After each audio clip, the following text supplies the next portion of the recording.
So, hi everybody, this is Asahab and Giacomo, and today I'm with Adamos Antonio, and he runs Stock Opinion. He runs this newsletter on Substack. He breaks down companies. He looks for value opportunities, and he's also a CFA charter holder. So, Adamos, please introduce yourself, and then let's get into the content. Sure. Hi, Giacomo. First of all, thank you so much for having me here.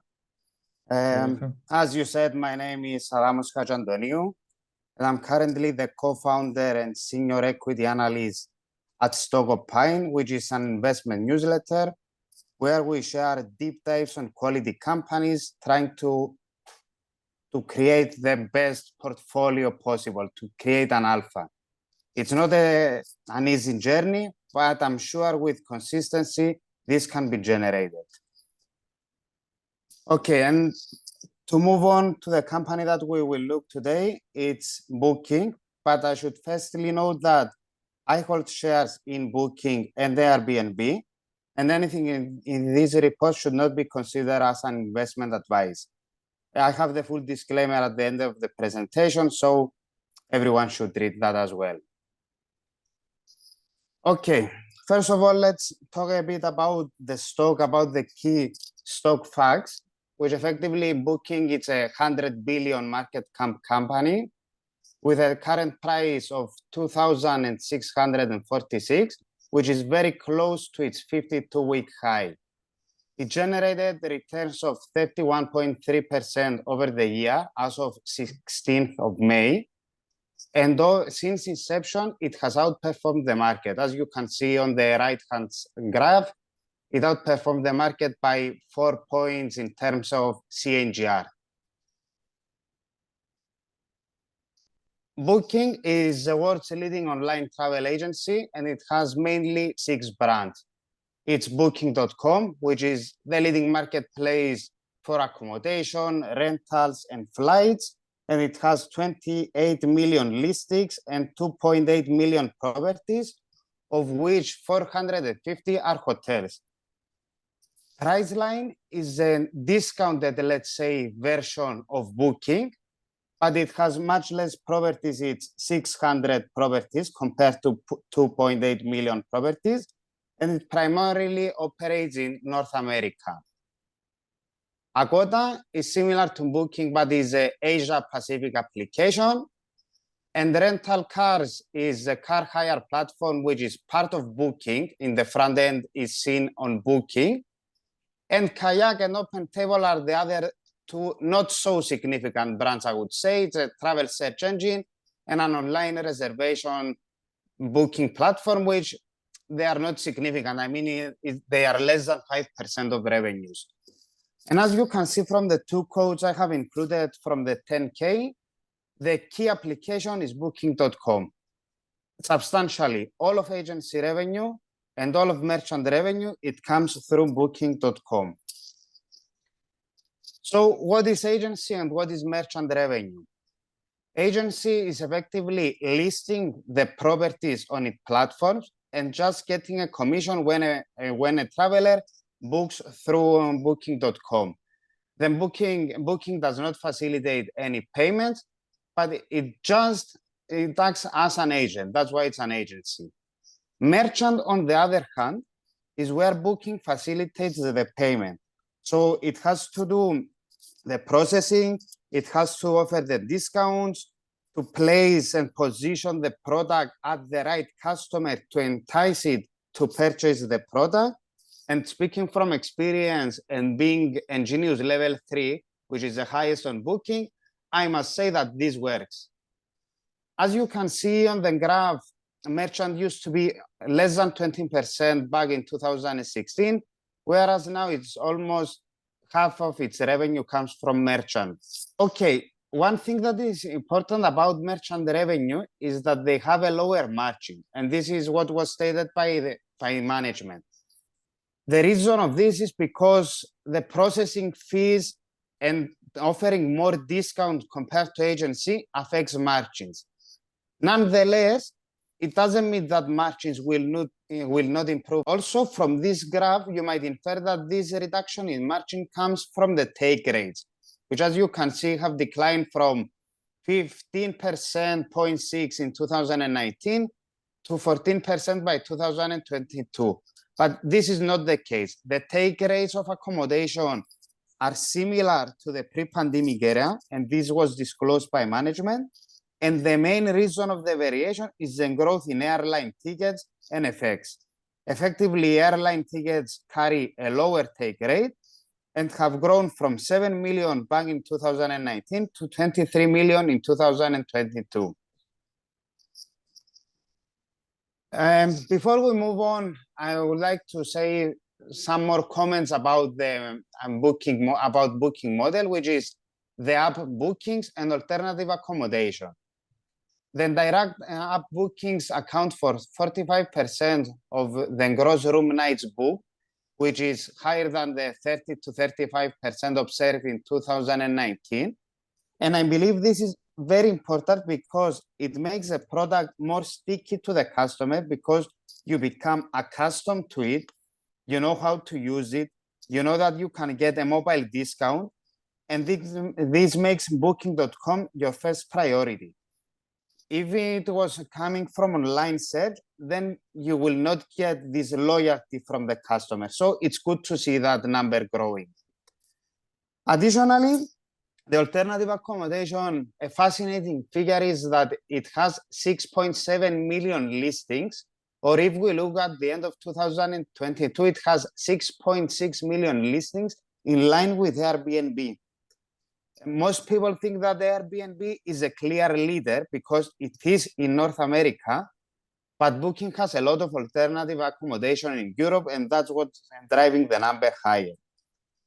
And what is important to note here about Booking's alternative accommodation, it is that it managed to grow alternative accommodation by 45% in Q1 of 2023, and the growth was even higher for the North American region, whereas Airbnb only grew by 19%. So that's a fascinating figure to note. Okay, moving into the management, I must say that Glenn Fogel is a long-tenured CEO, and he leads the company over the last 6 years, and which is Booking Holdings and Booking.com since June 2019. As we can see from the Glassdoor score, it has a fair score of 4.1 and approval ratio of 79, whereas its compensation is comprised of 75% performance-based, which effectively the short-term incentives are based on revenue and EBITDA, which are metrics that are critical for its success, and its long-term incentives are based on the total shareholder return, which, as we saw from the graph earlier, it executes on that front because they outperformed S&P 500. Additionally, 91% is share-based, which aligns his interest with shareholders' interest. Finally, another graph that I put on this slide is the execution against estimates. And I must say that they deliver, because even if we see those red dots, the misses were marginal. And the same applies for EBIT and subsequently EBIT margins. So I believe that everything goes well with the management. Okay, the ownership is low. It's not as we see in Airbnb, but this does not disrupt management from executing and delivering on its target.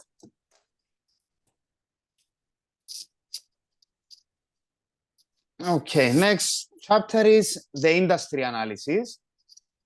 As we can see, I use the travel and tourism forecast, which is the broader market for Booking, Airbnb, etc., because this is what really matters for Booking.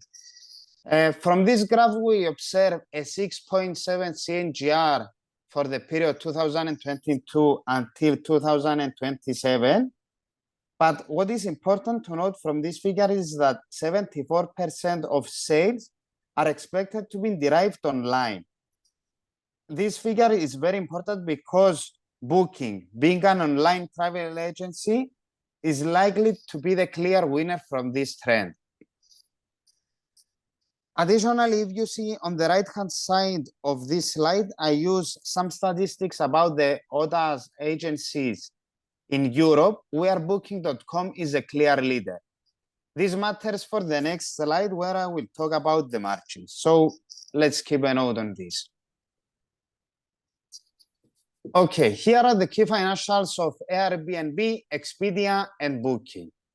Obviously, as we can see, Booking is a clear leader, both in terms of revenue, which is the dark green bar chart, and in terms of profitability, which is the blue line. So Booking generated 17.1 billion in 2022, compared to 11.7 of Expedia and 8.4 of Airbnb. So one will wonder why the margin is so higher for Booking compared to the other companies. In this section, I will focus more on the comparison of Booking and Expedia, because Airbnb is still considered more of a growth company, and its focus is on growth rather than on profitability, though we see it improve. But I do not expect it to reach Booking's margins in the near future, because they have a lot more of stock-based compensation compared to Booking. So why is Booking more profitable than Expedia? First and foremost, Booking has one single brand, which, as we stated earlier, accounts for most of its revenues. Yes, it has Agoda, it has other brands, but Booking.com is a key brand. On the other hand, Expedia, and you can see that from the table that it had 80 million downloads, whereas Expedia has a multi-brand strategy, and it has 27 million downloads for Expedia, 20 million downloads for VRBO, and 14.4 million downloads for Hotels.com. So it relies on 3 brands to generate its revenue. And this drives more of sales and marketing expenses for Expedia compared to Booking. For instance, Expedia sales and marketing costs accounted for 52% of sales in 2022, whereas for Booking, that number is 35%. Okay, they might use a different classification in their accounts, how they allocate sales, advertising, etc.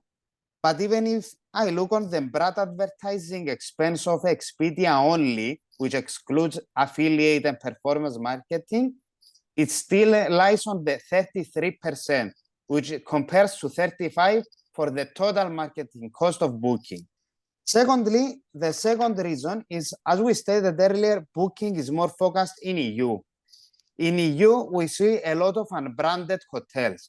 So, in contrast with North America, where most hotels are branded, like Marriott, Hilton, and the likes. So Booking doesn't have to convince the unbranded hotels to join. They want to join to get exposure to its customer.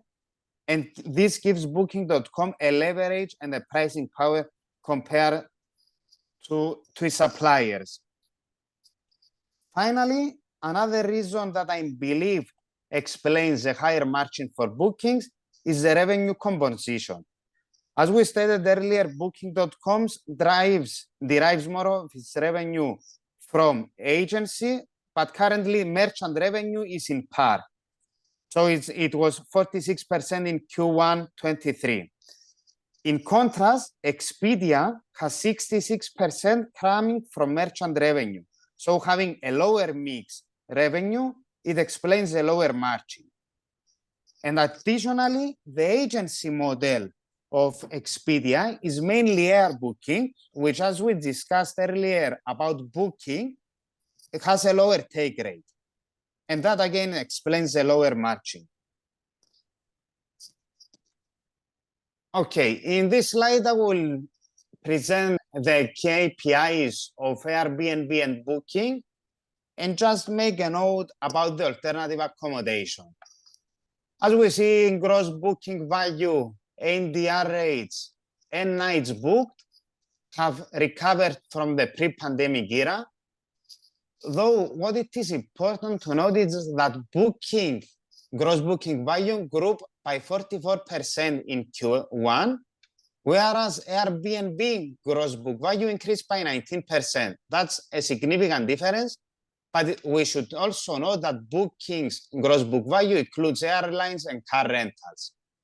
But if we want to make these more comparables, this slide makes sense because it is a nights booked and it is about accommodation. And we observe that in Q1, booking increased its sales by 38% compared to 19% for Airbnb.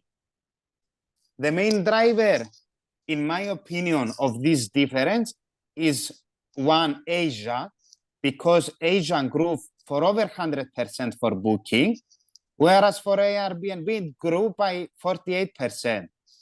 The main reason for this is because, if you recall, Airbnb ceased its operations in China back in July 2022.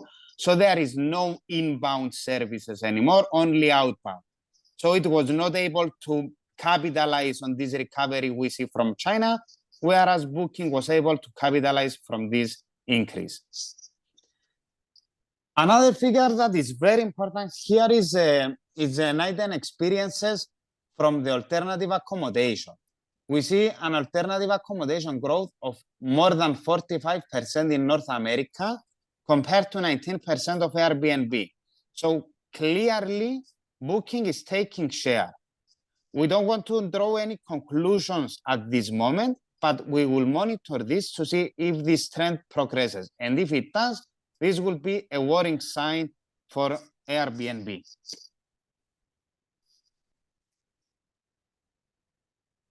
Okay, this completes the industry analysis. And I will move on to the financial analysis of Booking.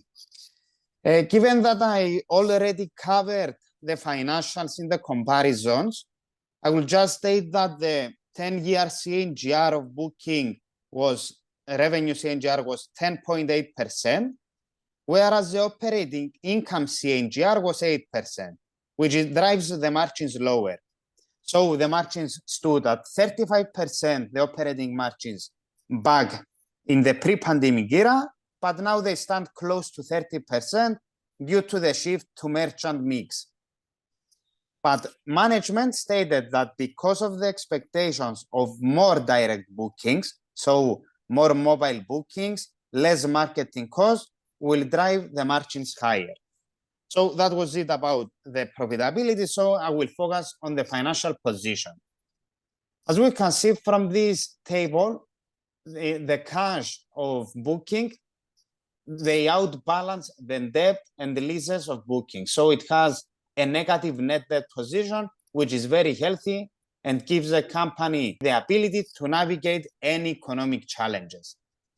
Of course, the reason of having 14.5 billion cash compared to total debt of 12.7 billion was that in Q1 2023, the merchant bookings were significantly higher, driving the cash flows higher, because as we stated earlier, the merchant mix is positive to the free cash flow generation because it doesn't wait until the hotel gets its money and then pays Booking.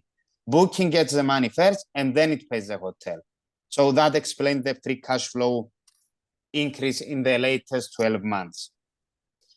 The free cash flow margin in 2022 was 36%, which compares favorably with the 33% observed in the pre-pandemic era.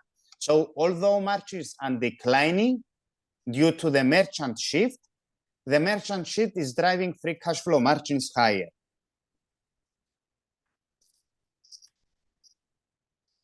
Okay, what about returns to shareholders? Booking does not pay any dividends, but it's actively involved in repurchases. If we look at this graph, it managed to reduce its share count by 17% since 2018. So it was 45.6 million, now stands at 37.9 million. Whereas it has available amount for share repurchases of 24 billion, sorry. So that 24 billion translates to 24% of its market cap. So Booking grows and it is shareholder friendly.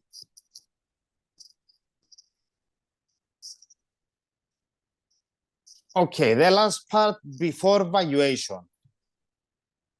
I think what it is important is to run a like of SWOT analysis, but in here I'm focusing on strengths, opportunities, and risk.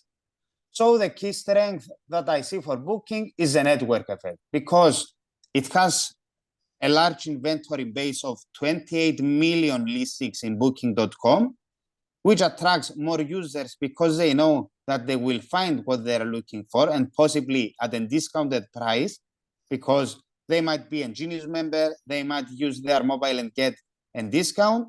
And this effectively attracts even more listings and more users. So it works like that. Additionally, another important strength is the brand name. As we disclosed earlier, it had the most downloads.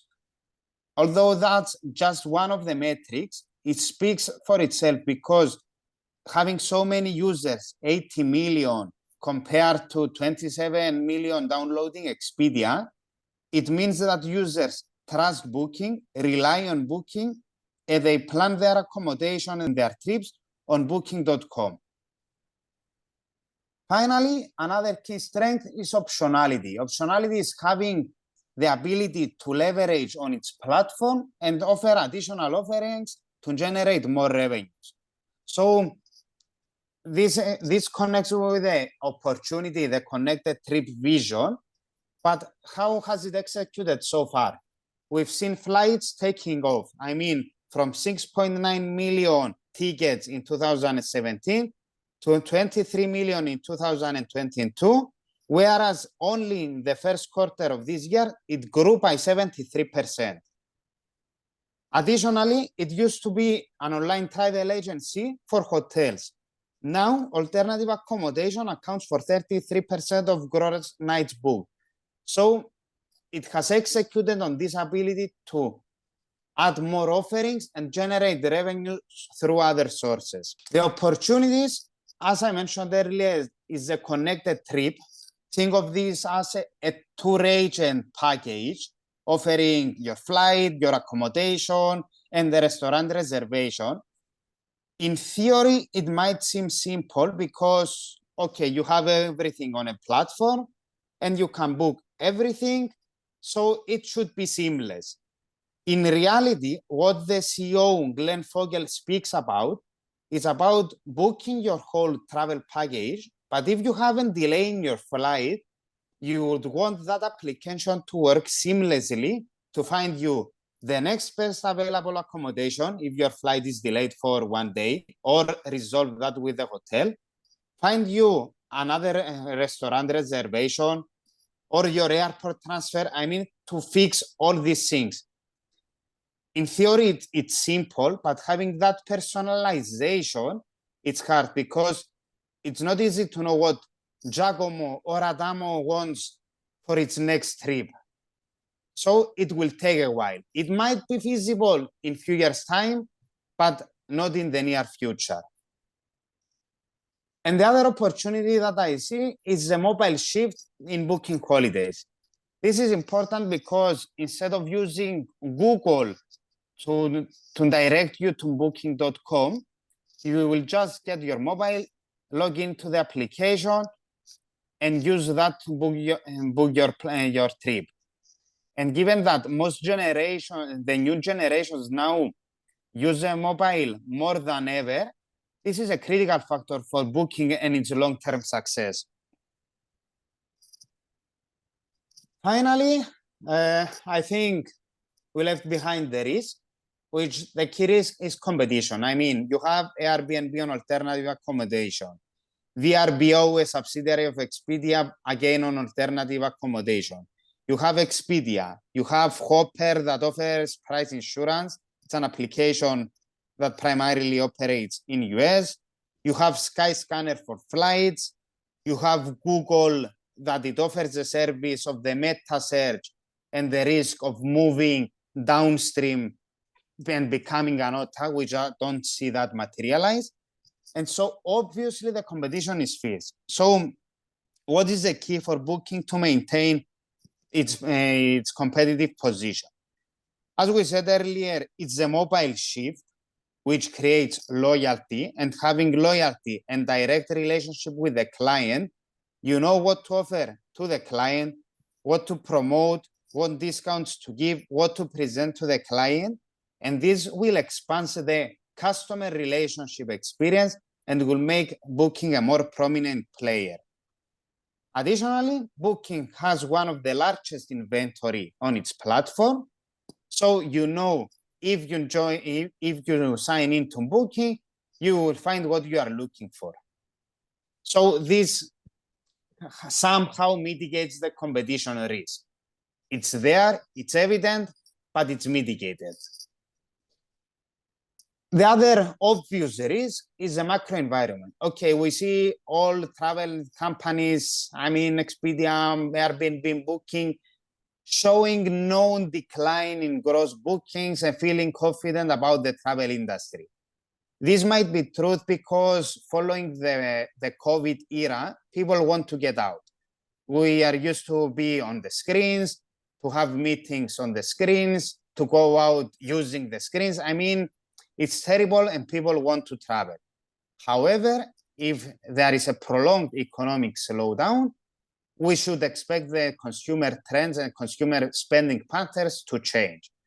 This will affect Booking in the short run, but in the long run, as we saw it succeeded over the pandemic era and it can do it again. Finally, what is important to any investor, I think it's the valuation. So I use two simplified, let's say, approaches. The one is the multiples approach, and I use the historic multiples and not with peers because AirBNB is fully alternative. Expedia has a lot of exposure of airlines and lower margins. So I think and I believe that the most relevant multiples are the historic multiples of Booking and the expectations going forward. So looking at the EV to EBITDA next 12-month ratio, it currently stands at 14.1, which is below its 5-year average of 17.1 or 14, which if we exclude 2020. In terms, that was the first graph, the blue line. Whereas in the second graph, the purple line, we see that it has an enterprise value to sales ratio of 4.6, which again is below its 5-year average of 6 or 5 if we exclude 2020. So this gives the impression that it is undervalued. It is not, in my opinion, it is not necessarily undervalued, but seems to be fairly valued. The free cash flow to EV yield appears to be high, which again might give the impression that it is undervalued. But as we said earlier, this is affected by the merchant bookings, which drove free cash flows in the first quarter higher. So it's not recurring and it is affected by seasonality. Finally, I ran a reverse DCF, which effectively the reverse DCF, it allows you to keep some assumptions fixed and then see what growth rate is baked in the price by analysts, investors, etc. So in the first scenario, you can see the assumptions, but the most critical assumption I should comment on is the EBIT margin, which was left at 29%. That is slightly above the 28.7% achieved in 2022. And it gives rise to an implied 5-year revenue CAGR of almost 14%. Looking at scenario 2, I have increased the EBIT margin to 31%, which I believe it is more realistic because margin does not expect to go to the 35 levels, but it expects to see an improvement. And we also believe that this is achievable because having more direct bookings will lead to higher margins. So using this scenario, we get an implied revenue CAGR of 12%. Comparing this to the 6.7 that we mentioned earlier about the industry, it seems a bit overpriced. Although historically Booking has outperformed the industry, it does seem to be overpriced. However, I believe the shift to mobile, the expectation of online sales to account for 74% of total industry sales, as well as the high growth rate observed in alternative accommodation and airlines and airline tickets for Booking, not across the board, but for Booking, which is gaining share, I believe that Booking would be able to achieve such growth rates. So in my opinion, Booking appears to be fairly priced. Now you will be wondering why I have inserted scenario 3. So scenario 3, it's similar to scenario 2, but I changed the discount factor to a lower rate. And if we see that, and if we change that, we get to an implied 5-year revenue CAGR of lower than the industry. It appears attractive, but in my opinion, having a discount rate below 10% at this challenging macroeconomic environment, it's unrealistic. So that's conclude my analysis of Booking. Thank you so much for having me. And if you enjoyed this presentation, I urge anyone to subscribe to the newsletter, to read our work, and reach out if they have any questions about Booking, AirBNB, and the like. Okay, the link will be in the description to your newsletter. I have a few questions. So you pointed out the economic situation and so on. Given the fact that basically Europe is the place where Booking has a bigger strength, how do you see Italy has done better GDP wise compared to the expectations, and France and Germany have done slightly worse than expected? How do you see that going forward in the near term, and could that affect the near-term situation in Europe? I've seen the tourism industry and therefore the revenue of Booking. Okay, I'm not a macro analyst, but I will state my opinion. And I mean, we have to look that in both ways. I mean, okay, you have the Europe market as a supply, but you have also the Europe market as a demand. So even if Europe market struggles, I mean, people located in Europe, like myself, yourself, and they have less disposable income for a recession, which does not appear to be the situation now. It's only a slowdown, and that's what the forecasts are showing. I mean, the general macro forecast. I believe that people will continue traveling. Of course, they might change to a more affordable option. They might reduce the number of travel. Instead of traveling 5 years a year, they will travel twice per year. So this will affect Booking. But on the other hand, Booking acts as Europe acts as a supply. So if there is prosperity in the Asia region, and Asia people like the product of Europe, I mean, Mediterranean, the sea, the food and everything, they will still travel in Europe. So that acts as a safeguard, let's say, over the long term. So I think that short-term wise, we might see a slowdown if this economic slowdown continues, but over the long term, I feel confident that Booking will succeed. And additionally, it's growing in the North America region. As we stated about alternative accommodation, it had 45% growth in alternative accommodation in North America region. So it's capitalizing on that market as well to diversify its product. Okay, that makes total sense. I'm very familiar with the Italian figures, and even though the last 2 years have been shaking the economy, they had we've had some of the biggest tourism seasons ever recorded. So yeah, that would make total sense that the tourism will still go on, even though the economics generally would be a bit worse than expected.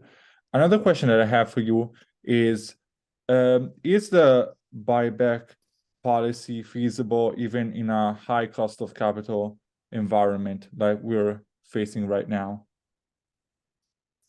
Okay, that makes sense. Effectively, the question is, if you have the capital, why spend it on buybacks instead of maintaining that capital and use it organically to support your growth? Okay, firstly, I would say that having a high cost of capital makes buybacks less appealing and less attractive to shareholders. Of course, as we've seen over the years, they continue to buy back shares irrespective of the market, and they don't do it opportunistically, but let's say consistently. Given that they have the leverage to utilize the 24 billion over a 4-year period, it gives them the possibility to act opportunistically. Of course, one will question, okay, if there is no alternative to utilize the capital, why have it sitting as cash and not giving it back to shareholders? Of course, with current rates, they can leave it as cash, as AirBNB did, because it's, if you look at its net income for the first quarter, it was purely driven by interest income. So it can utilize cash in that way, but depends on the opportunity that arise. And if they believe that the market price it's undervalued, then there might be a reason to do a buyback. But I trust that management will consider this. I do not want to see them doing it extensively and keep some cash as buffer to navigate economic challenges, because if there is a recession, you don't know if bookings will go down dramatically as in COVID period. So you need the cash to repay your debts, to repay your suppliers, and anything, I mean, to your personnel. So they need to be cautious. They will continue to do it, but they need to be cautious. Okay. Yeah, and I would add that if they were able to survive the COVID situation, they can probably face any sort of situation that could come up and maybe worsen the financial situation for a short period, right? Indeed, I tend to agree with that they can navigate it. Okay. The last question that I have is, do you think Booking can take on Airbnb for the alternative accommodation market? Because in the last few years, Airbnb has been sort of a synonymous to alternative accommodation. But given the fact that Booking has a larger user base, do you think they can take more seriously on Airbnb? Because when I think about it as a consumer, I would love to have a platform that you can both compare hotel and alternative accommodation on just one site. Do you think it's feasible for the near to medium term for Booking? To be honest, personally, I see that already happening in Europe. I mean, I use Booking almost for everything because I know I can find a good apartment, I can find a good villa, I can find a hotel. So I'm satisfied, more than satisfied with the Europe product. And I know that I can get a discount if I book through Booking. On the other hand, what I like about Booking versus Airbnb is the exact location. If I'm traveling, I want to know where I'm traveling to exactly, to see what is near me and what I can, and to know where is the position. I mean, to set your plan, you need to know where exactly you are located. So in Europe, I think this is happening. Regarding North America, this is something that is lagging behind. And I mean, if you ask anyone from the US, it will state that alternative accommodation is Airbnb. They don't consider booking as alternative, but only as a hotel agency.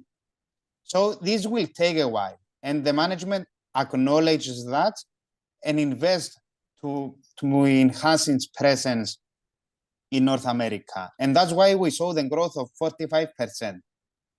Nevertheless, AirB is also a unique company and will not lie behind just watching. I mean, we've seen Chesky announcing on its summer release more affordable prices through their Airbnb rooms, which is something that will make the product more appealing under tough economic conditions. The other release that was critical, it was the pay over time in collaboration with Klarna. So effectively, Chesky understands what customers need and it evolves the product. So looking at affordability when the conditions do not look shiny in the future gives you a clear understanding that he will fight back. So, and I don't believe it's a winner takes all. I mean, they can both succeed in this market. Yeah, that makes sense. So I'm done with the questions. Adamos, thank you for the great analysis that you did. If you want to add anything else, feel free to do so. If not, I really want to thank you for your time and for this presentation. Thank you so much, Giacomo. I don't think it's something else to add, but in any case, if any one of your subscribers wants to reach out, he can contact us either on Twitter, on Substack, anywhere, and we will answer any questions. Okay, thank you for that. So this is it for today. I'm Giacomo. This is Hustle Hub. See you next time.